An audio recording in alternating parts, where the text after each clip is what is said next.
So stupid. I suppose, first of all, welcome everybody, 6 a.m. Comics. I suppose every Marvel needs its own DC.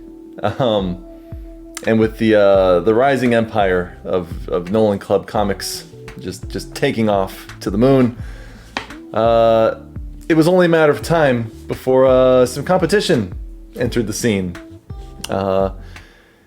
Competition in the unlikely form of two siblings, 6-year-old and the 11-year-old, younger brother Levi, and older brother and former editor Milo, decided to join forces and create the very first competitor to Nolan Club Comics.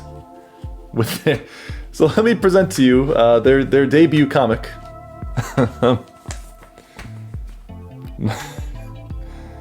Can't see that. Marker Man.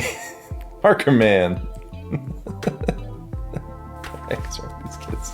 After an endless cycle of being hired and fired over the course of 20 plus projects, Nolan's lead editor and older brother Milo decided to take his services elsewhere and join forces with the younger brother, 6-year-old Levi, and form a brand new rival comic book company. This time, Milo's efforts would be appreciated, and according to their early verbal agreements, he'd even get a little creative control for a change. With that, a new indie publisher was formed, with an IP to rival the likes of the Scorpion, the Black Widow, and even the beloved Super Nolan. Marker Man. Let's just take a moment to observe the craftsmanship of this comic book. Playing it safe, Milo knew how to appropriate his resources given his very modest budget, and truly embrace the indie startup nature of this brand new endeavor. The comic book is presented in black and white, and despite the title, not a single use of ink can be found in the entire book. Taking a page out of Peter Simetti's Alternate Comics, in which newsprint is used to save money, Milo set a strict pencils-only rule for this book, giving it that classic sketchbook feel and letting the readers feel that coarse smudge of graphite between their fingers.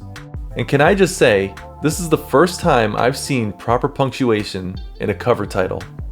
This right here is an editor's fantasy book. Given that staples cost money, but more so given that Nolan was hogging the stapler that afternoon, Milo and Levi chose to go with a simpler Scotch tape binding. Oh, and what's this? A copyright? Very business savvy.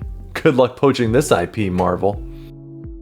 Artwork has always been subjective, and while many may prefer the more polished look of Nolan's books, I really need to tip my hat to Levi's ability to visually distinguish himself from his older brother's work, while also providing a clarity in his style that few are able to accomplish.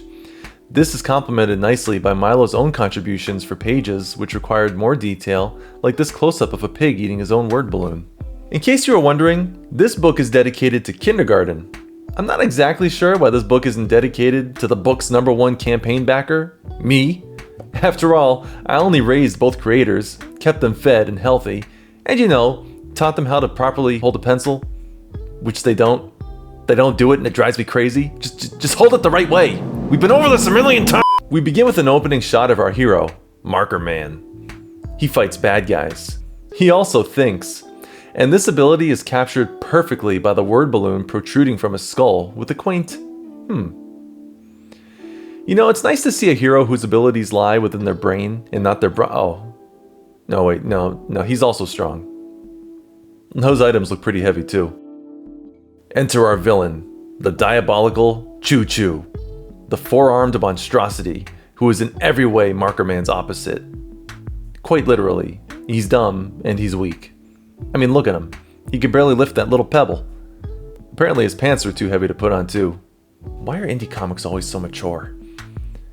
But despite his shortcomings, he fights Marker Man nonetheless. And he never wins. So like any supervillain would, he simply purchases a bigger brain for $2,884. He may be dumb, but he knows how to get a deal on a brain transplant. Now he's smart, as expertly demonstrated by 1 + 1 = window. I'm either too dumb to comprehend his evolved understanding of mathematics, or this is that new math they're teaching in public schools nowadays. It's inferred that he spent all his money on that new brain, because rather than buying a pig, He just made one with his brain power. I'm actually assuming now that 1 + 1 equaled a window to godlike manifestation powers. This book is actually handling its plot holes magnificently. Now that he had his pig, he set out to finish what he started, and ordered the pig to defeat Marker Man. But the pig did not obey his order. He simply stared. He stared at Choo Choo. Frustrated, Choo Choo stated his demands yet again. But to his disappointment, the pig continued to stare at him. Very uncomfortably. In case he had forgotten, Choo Choo's a genius now. So he speaks to the pig in his native language of oink. Oink. Oinky. Oink. Oink. Success! The pig understood and immediately obeyed and assaulted Marker Man as he was lifting an extra heavy object. Victory was at hand. However, during his fall, the extra heavy object slipped out of his hand and flew through the air, only to land on the pig, not only killing it, but literally poofing it out of existence. Whatever dimensional dark magic was used to manifest this war pig caused Choo Choo to be erased from existence as well. And once again, Marker Man remained undefeated. The end. If only Choo Choo could have manifested a smarter pig, maybe things would have turned out differently. It only goes to show that even the smartest people can be made dumb by their own jealous ambition. Perhaps we can all learn a little something from this humble indie comic, made by a 6-year-old.